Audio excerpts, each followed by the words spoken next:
where you see the passing of time. The crowds in St. Peter's Square are praying like mad for the Pope's life. Where moments refuse to die. This is a momentous hour in world history. This is the invasion of Hitler's Europe. And where victory lives on. Plenty of girls are being kissed by plenty of boys they don't know, and they do not care. You can love it, hate it, embrace it, or turn away.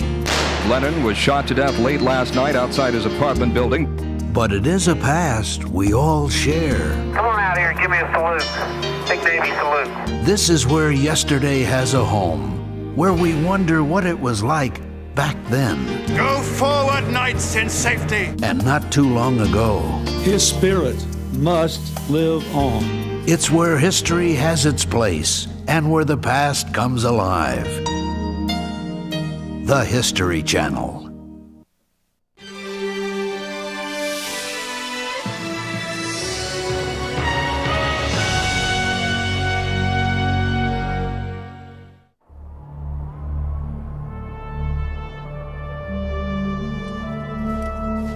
For months, they'd been trapped in an Arctic wasteland.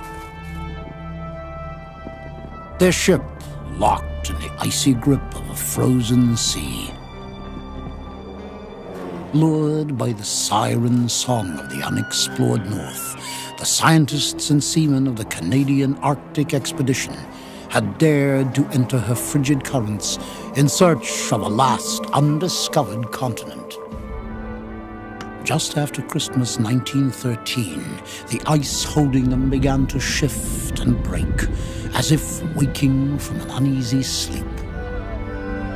Captain, it's torn a hole in the engine room. All hands, abandon the ship. She's going down.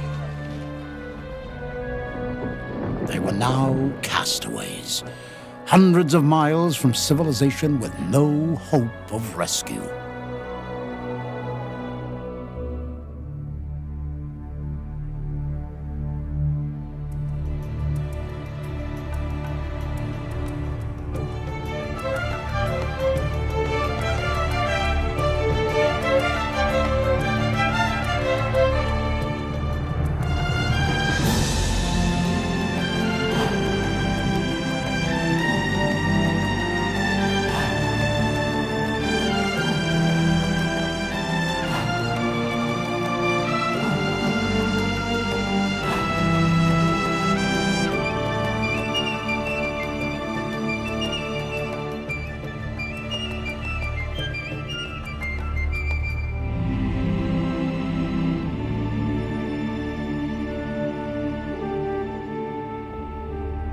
Deadly Arctic expedition.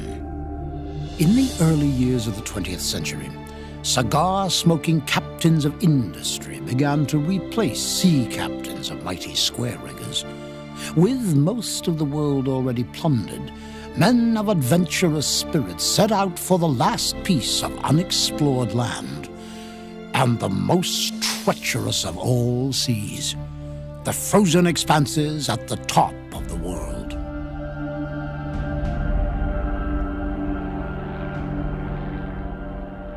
In 1977, 87-year-old William McKinley stepped off a plane onto a rock-strewn island in the high Canadian Arctic.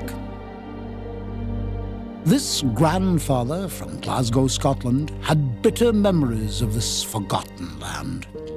Memories that traced back to 1913, when he joined an expedition that seemed cursed from the start.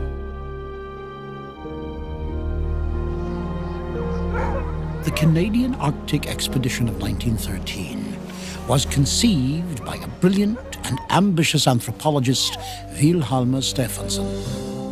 At age 27, he'd headed into the wilds of northern Canada and spent 6 years living among the native Inuit tribes. He re-emerged in the spring of 1912, having reinvented himself as prophet and promoter of a newer, friendlier Arctic.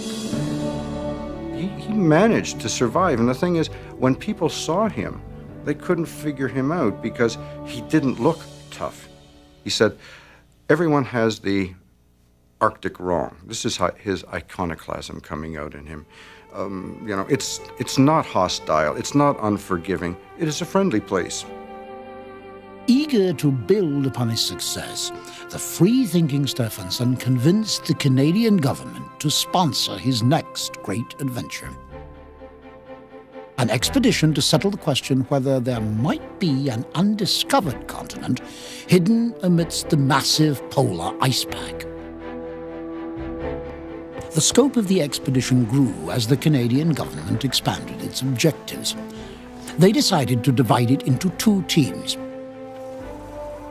A land-based southern party, which would pursue scientific studies, and an ocean-bound exploratory northern party led by Stephenson himself that would search for new lands. Stephenson sent out telegrams all over the world seeking to staff his enterprise. On a pleasant Glasgow evening in late April of 1913, William McKinley, then a 24-year-old mathematics and science teacher, received his invitation to become the project's magnetician. He certainly had no idea what polar regions were like. The nearest he'd got to that was seeing a polar bear in Edinburgh Zoo. That was the nearest he'd got to the Arctic, you might say. But I think every little boy who was growing up in those days would be thinking not of becoming a train driver as they used to, but I'd love to be an Arctic explorer and become famous that way. It was their way up in the world, as it were. McKinley, Wee Mac as his friends knew him, realized this was the opportunity of a lifetime. Within 3 days, he was on a steamer heading for North America, unaware that the expedition was already in a deadly race against time and the icy polar seas. Open waters surround the Arctic ice pack in summer, but with the chill of winter, the massive white wilderness can double in size, cutting off all passage northward until the spring thaw. Stephenson knew that in order to reach their first staging point, tiny Herschel Island, he would need to set sail by early June.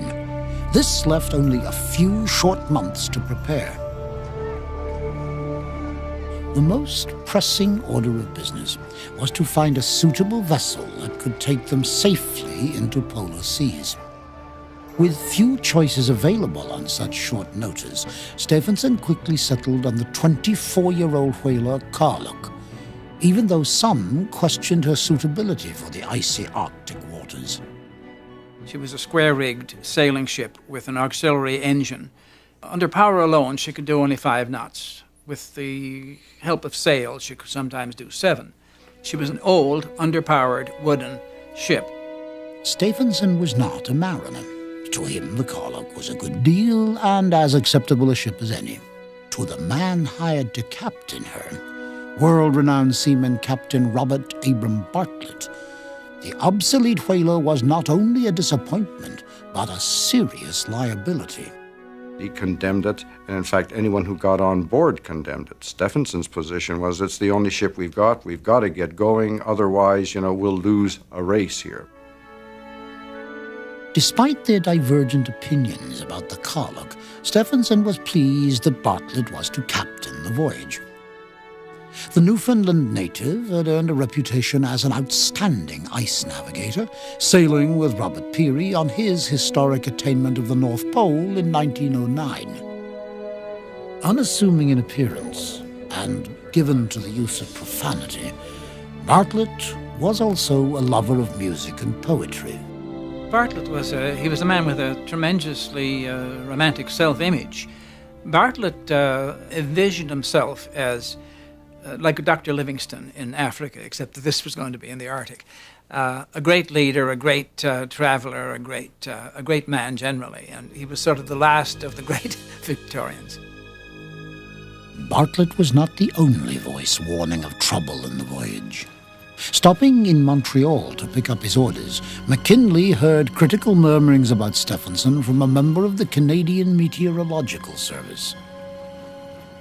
He told me the reason I had been hired as a meteorologist as well as a magnetician was because no one in the meteorological service was willing to be associated with Stephenson's expedition. It was the first of many hints I was to receive as the weeks went by, that not everyone shared the faith in the suitability of Stephenson as an expedition leader.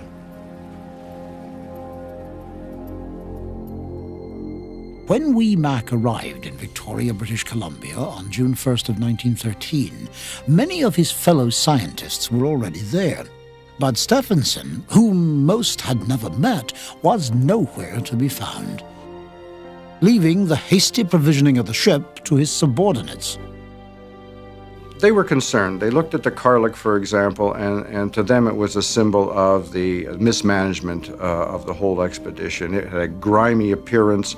It was low in the water. It was filled with bales of equipment, and it just had a terrible appearance, amongst other things. Stephenson arrived in British Columbia only 3 days before the scheduled departure, and with characteristic optimism, he posed for a publicity photo amidst the chaos of the Carlick's deck.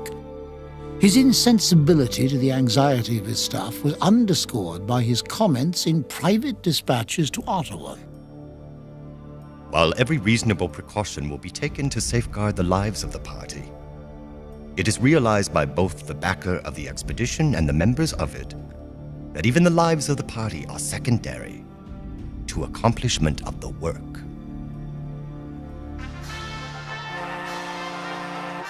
On the 17th of June, already 1 week behind schedule, the Carlick made sail amidst much fanfare and anticipation. We steamed round Esquimalt Harbour to cheers from the entire Canadian Pacific Fleet, line up on deck and filling the rigging.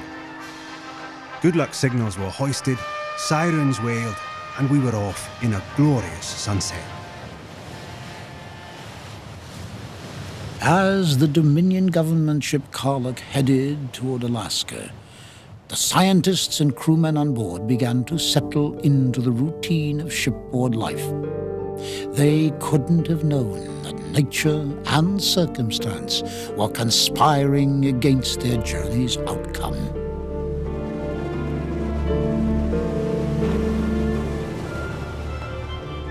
As the Canadian Arctic expedition began, the Carlick crawled along the contours of the rugged Alaskan coastline, heading toward Nome. There, on July 8, 1913, the northern party's Carlick and the 2 smaller schooners of the expedition's southern party anchored for a few days and hurriedly divided supplies and equipment amongst the 3 ships. Despite the lateness of the season, Wilhelm Stephenson still hoped both groups of his expedition would reach the Arctic shores before winter ice clogged vital waterways. There's such a rush the whole time. There's so little planning that all the stores are divided haphazardly amongst the 3 ships. And so are the people. And everything was going to be fixed and organized when they got to Herschel Island. But Herschel Island would be difficult to get to the later in the season it was, and there was so much time being wasted because things had not been planned that their departure was getting dangerously late. On July 10th, the concerned scientists formally confronted Stephenson about the disorganized state of affairs. The veteran explorer bristled at this challenge to his authority. In turn, some members of the staff took to calling their commander His Lordship behind his back. There was no sense of cohesion in a team starting up. Of course, in a ship, very small ship, with cramped conditions and damp and cold and everything like that, that kind of feeling starts festering very quickly. It was already late in July when the Carlick finally headed up through the Bering Strait. As she slipped across the Arctic Circle, tensions on board temporarily eased. The water was ice-free, and Carlick's successful rendezvous with the other 2 ships of the southern party at Herschel Island seemed assured. 4 days later, a blizzard struck. early for the season by fully a month. By the following morning, on only the 2nd day of August, the second mate reported ice off the port bow. The delays had been costly, and now the expedition would have to contend with the onset of an early winter. They then continued eastward until they got into heavy field ice, and Bartlett said, "Look, this ship simply can't take this kind of punishment. She isn't built for it, and we should turn around and go back to Alaska and put her in harbor for the winter." And Stephenson said, "No, we're going to go on." So tedious was their progress that it took the Carlock almost 4 days to travel 20 miles to windswept Point Barrow, the northernmost settlement of North America. Here, Stephenson finally completed his provisioning, including the hiring of an Inuit family to help with the hunting and sewing of winter apparel. But the Carlock was still at the mercy of the encroaching ice pack, which seemed to thicken with each mile they advanced. It's not a question of being hit by an iceberg like the Titanic. It's that this floating pack ice is always on the move. Suddenly leads open up and you see, oh, there's a way that a ship can go up. And if you've got a ship which is not equipped for ice breaking, you have to rely on that. Bartlett tried to keep the ship tight to shore, but the overloaded Carlock had already grounded several times in the silty shallows.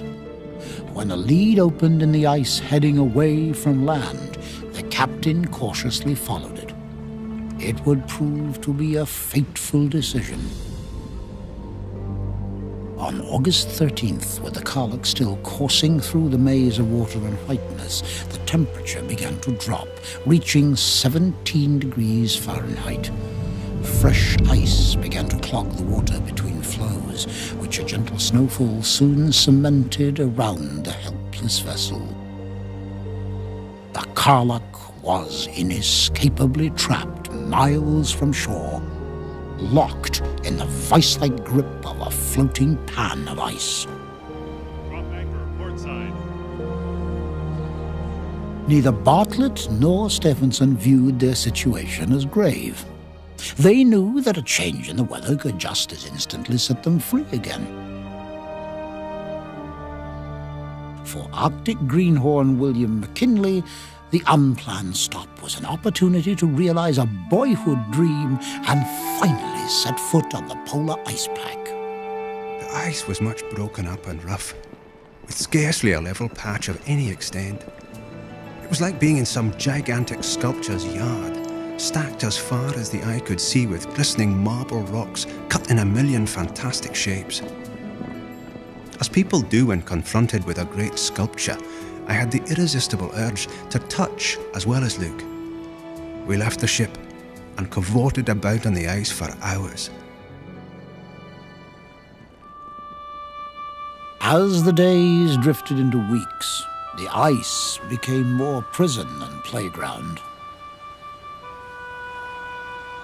Both Bartlett and Stephenson privately concluded that the Carlock was likely to be trapped for the duration of winter.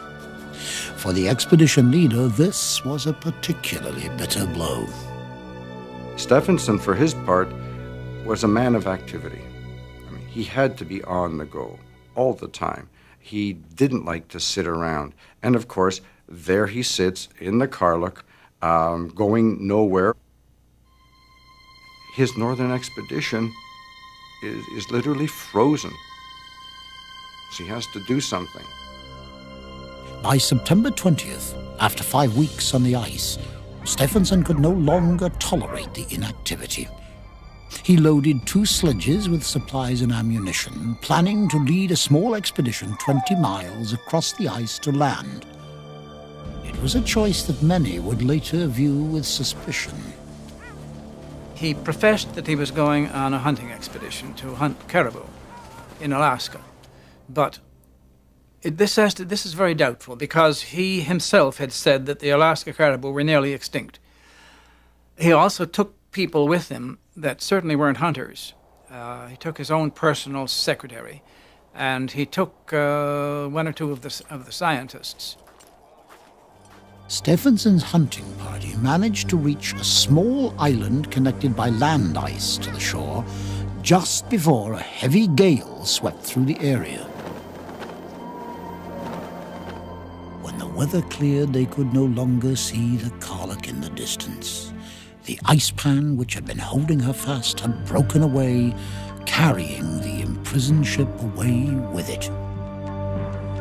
Stephenson headed back toward Point Barrow in hopes that he could intercept the drifting ship.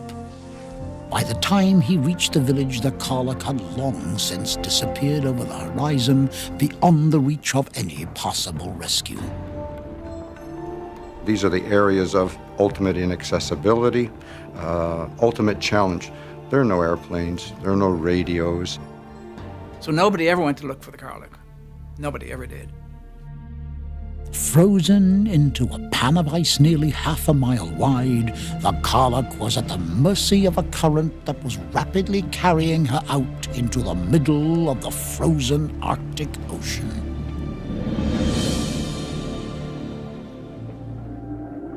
In September of 1913, now separated from their leader Wilhelm Stephenson, the members of the Canadian Arctic expedition were trapped aboard their ship, the Karluk, locked in the grip of a frozen Arctic Ocean.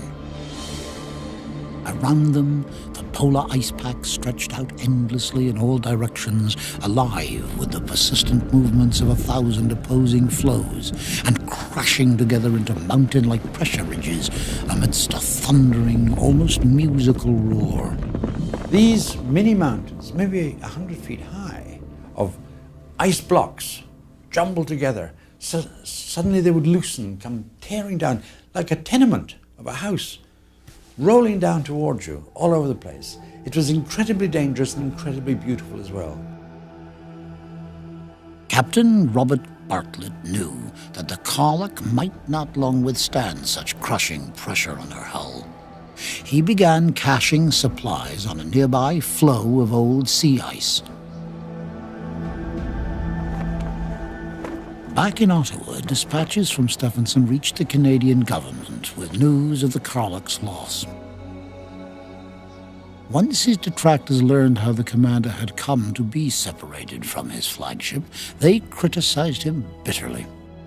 Even a Canadian Mountie cynically noted in one report that he had left just in time.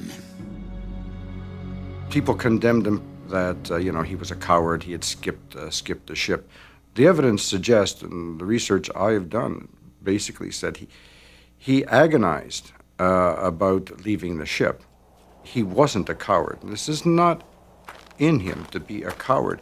He just wanted to keep going. Stephenson left his scientific party and then proceeded on the kind of thing he wanted to do anyway, a lone expedition by dog sled and on foot among the Canadian Arctic islands. The beleaguered commander headed northward to resume his original quest as the helpless Karluk continued her vagabond waltz, drifting as much as 20 miles a day. As the days grew shorter, Captain Bartlett realized that temperatures on the ice pack might soon drop to 40 degrees below zero. As a precaution, he had his men pile snow high around the hull of the Karluk to insulate their quarters. The castaways felt safe, at least for the time being. In mid-November, the sun slipped below the horizon to begin its winter hibernation. Weeks of endless night lay before them, underscoring their sense of alienation in this strange and hostile world. The howling and barking of the dogs was the only break in the black, icy silence that surrounded us. As the days passed without hope of release, we turned more and more in on ourselves, ever more dependent on the warmth and comfort inside the ship, and increasingly aware of the imperfections and deficiencies of the Karluk.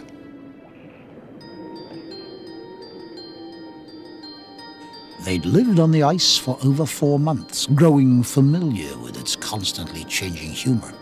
Then, just days after the Christmas of 1913, they heard a familiar sound that filled their hearts with dread.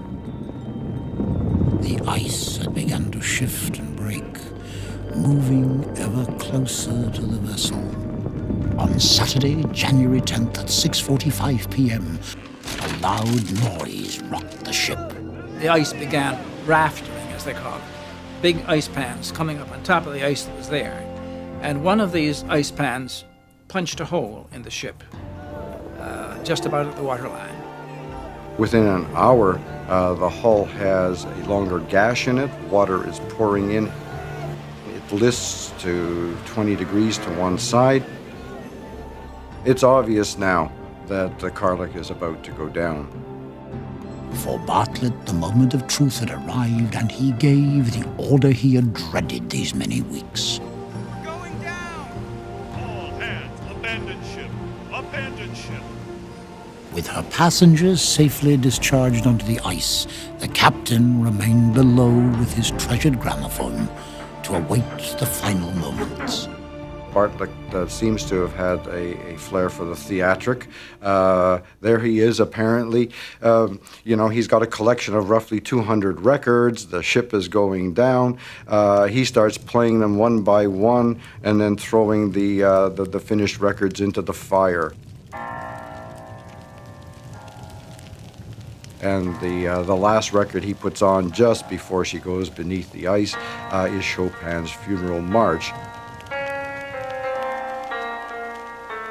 The ship should go down with their flag flying if possible, so he raised the Canadian Navy's blue ensign to the mast and then stepped out on deck and listened to the strains of the funeral mass while the water closed in over the deck.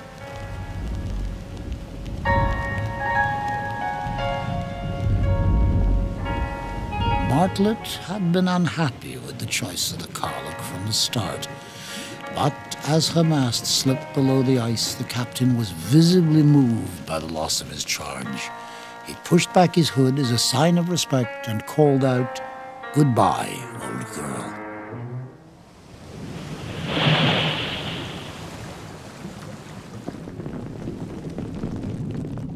So there they were left in the middle of the Arctic Ocean, in the middle of the Arctic night, with lots of supplies, but nothing but ice under their feet. By morning, the lead had frozen over with young ice. No trace of the old whaler remained. Her passengers were now castaways in a frozen wasteland with no hope of rescue. On January the 12th, 1914, 25 former passengers of the Carlick awoke to the cold stare of an icy sea. Their ship lay 38 fathoms below them on the floor of the Arctic Ocean. 2 large shelters constructed of boxes and snow were now their only refuge from the deadly cold of Arctic winter. Although they were drifting almost 300 miles from the coast of Siberia, the castaways clung to a sliver of hope. Just before the ship began to go down, they had spotted Wrangel Island. They'd spotted the peak in the middle. They reckoned if William McKinley managed to fix the position properly of where they were, and land was within striking distance at least, then they had a chance. Wrangel Island was at the least 60 miles away across the constantly shifting ice pack. Captain Robert Abram Bartlett dispatched his first mate, 21-year-old Sandy Anderson, and a small scouting party to try and reach its shores. 14 days later, a member of the scouting party stumbled back into camp with disturbing news. The island they had seen was not Wrangel, but tiny Herald Island. Even more disturbing was the report that the first mate had taken his group across a dangerous stretch of ice to reach it. Bartlett knew that Herald Island was little more than a rock, devoid of life-saving resources. In the days to come, he would send several search parties to look for the missing men. The youthful first mate and 3 others were never seen again. McKinley's fascination with the Arctic began to give way to bitterness at the loss of such well-intended men. They were 4 young men with no grand ideas about exploring the Arctic or finding new land. Just 4 sailors trying to follow orders. Tensions in Shipwreck Camp continued to mount. Some of the scientists decided to set out for land on their own, against Bartlett's fervent objections. Bartlett does not want them to leave. He wants the party to stay together. In fact, that is his responsibility, to keep them together. The scientists, being scientists, feel that they are unto themselves in many ways. They look upon Bartlett as a mere captain, and therefore they feel they don't have to take orders from him. The group set out with full provisions on man-drawn sledges, leaving a final epistle for Bartlett, absolving him of any responsibility for their actions. Over a week later, a scout from the shipwreck camp stumbled upon a trail littered with discarded mittens and supplies that led him to the wayward expedition. The wearying travel across the ice had proven too much for them. He tried to persuade them to turn around because they were obviously close to exhaustion at this point. All 4 of them were. He didn't think they could live another day when he met them. But they wouldn't do it. They were going to keep on trying to reach the land. So they disappeared. They were never heard of again. In spite of these desperate developments, Bartlett knew that time was running out for the rest of Shipwreck Camp. With the spring thaw on the way, the ice floe that had been their home for the past 6 months would not remain safe much longer. He instructed the castaways to begin loading the sledges. On February 24th, they struck camp and headed west into the frigid unknown in hopes of somehow reaching Wrangel Island. In constant danger of frostbite and snow blindness, they made slow but deliberate progress through the hummocks of ice and snow.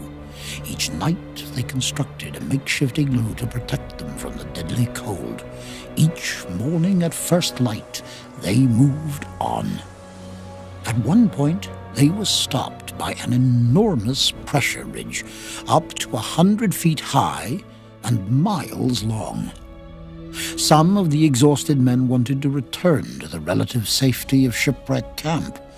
Bartlett could not contain his rage. The skipper was speechless at first, and then he asked them just what they intended doing when they reached Shipwreck Camp. Their sheepish replies showed they hadn't thought so far ahead, and he raged at them for their folly in risking the loss of all they had achieved up to that point. They said, if it hadn't been for Captain Bartlett, we all would have died right there. And undoubtedly that's true.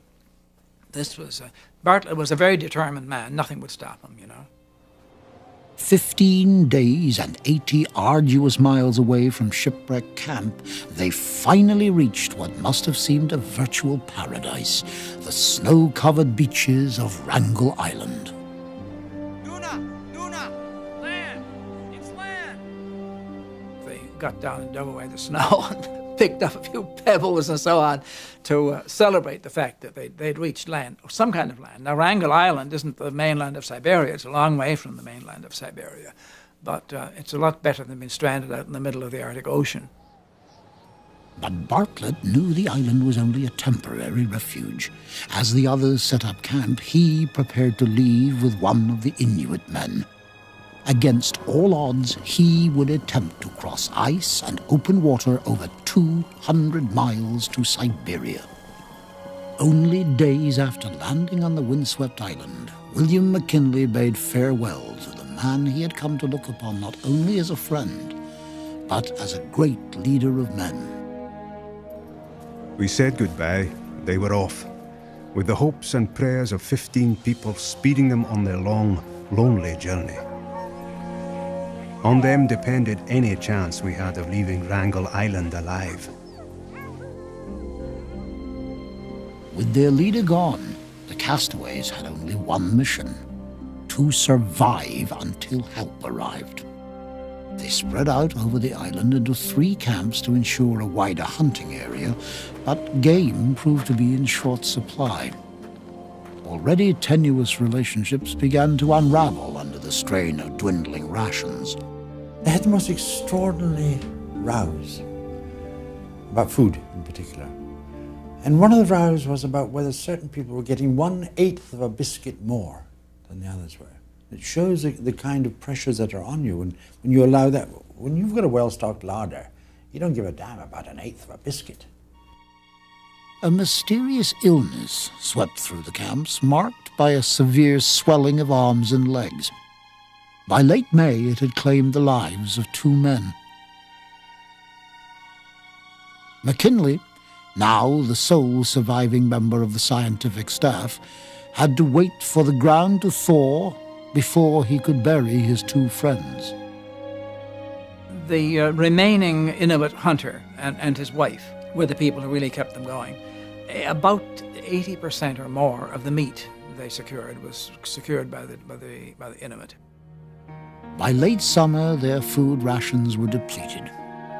The eggs of nesting gulls provided occasional sustenance, but the castaways suffered many hungry nights. They had hoped that Captain Bartlett's rescue mission would arrive for them in the middle of July of 1914. That was the idea. But July passed, nobody. August passed, nobody. Thursday, August 27. That is our only thought in our waking moments. When will she come? Will she come? Is the captain lost? Only time will answer these. But God forbid that we should have to winter here. It's a hopeless proposition.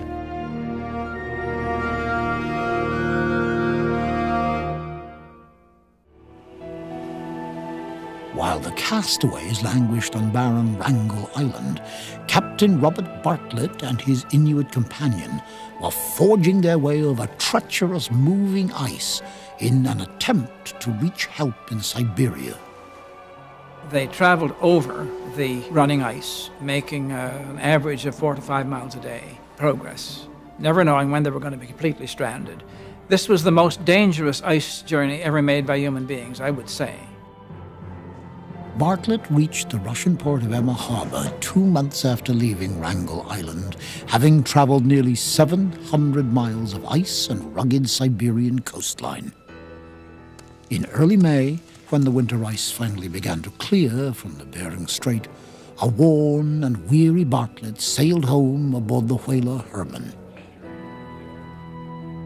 Bartlett's amazing feat won him instant worldwide attention, but the captain's only thoughts were of his crew.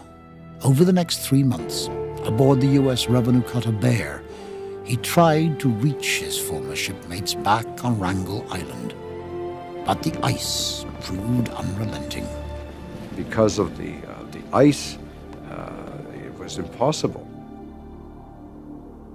A couple of ships tried during August, were turned back, and even a Russian ship was coming close. It turned back because war had been declared at that point, and they had other duties to perform. The would-be rescuers were beginning to give up hope. Even the determined Bartlett wondered if he would ever see his comrades again. By early September, autumn's bite was in the air. If the hapless crew of the Karluk was not recovered soon, they would have little hope of surviving a winter on the island. Then, on a chill September afternoon, a tiny schooner, the King and Wing, did what so many others had failed to accomplish: dropped anchor off the shores of icebound Wrangel Island. Cameramen on board caught the first moments as the rescuers hurried across the ice toward the shipwrecked crew.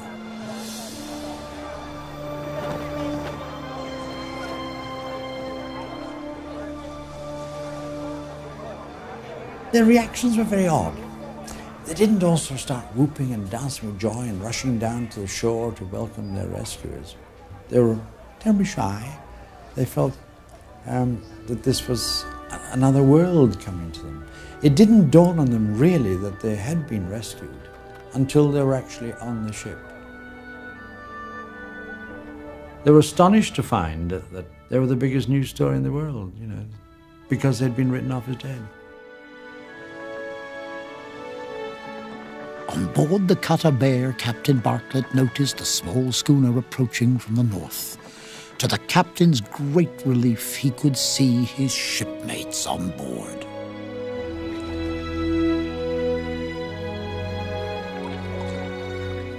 Now united once more with their captain, the castaway spirits rose with each mile that passed between them and their former island prison.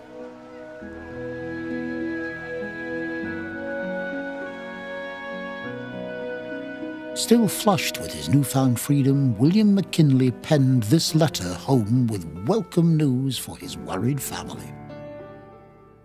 Just think of it, all of you. I am alive, and more than alive. I am living. None of you know what life is, nor will you know, until you come as near losing it as we were. Know that of 6 scientists aboard the Carlock, I alone remain, and will soon be among you to tell you a story the world has never heard. All told, 11 men had died after the Carlock had slipped beneath the ice.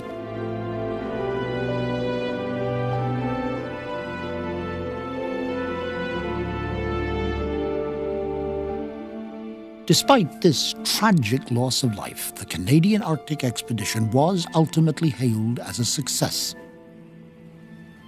The Southern Party returned home in 1916, having completed one of the most extensive ethnological and geological surveys of the area in and around Coronation Gulf.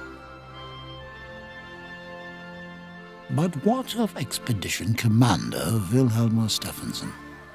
After abandoning the Carlock and after splitting with his Southern Party in March of 1914, he had forged onward into higher latitudes and hadn't been heard from since. When he was presumed lost in the ice in 1914-15, you'll find individuals, the Geological Survey, saying essentially, don't send out a search expedition for Stephenson. His life is not worth it. And he was given up for dead. But 5 years later he showed up, and sure enough, he had discovered the last 3 small islands that had not been mapped in the world. Very much alive, Stephenson emerged from the Arctic in 1918, having claimed for Canada the islands of Brock, Borden and Mahon. He had covered over 100,000 square miles of new Arctic territory, failing to find any trace of a last great continent. In his account of the expedition, The Friendly Arctic, published in 1921, the Carlock tragedy was only mentioned as a footnote to his great adventure. He defended the loss of life against the backdrop of World War I.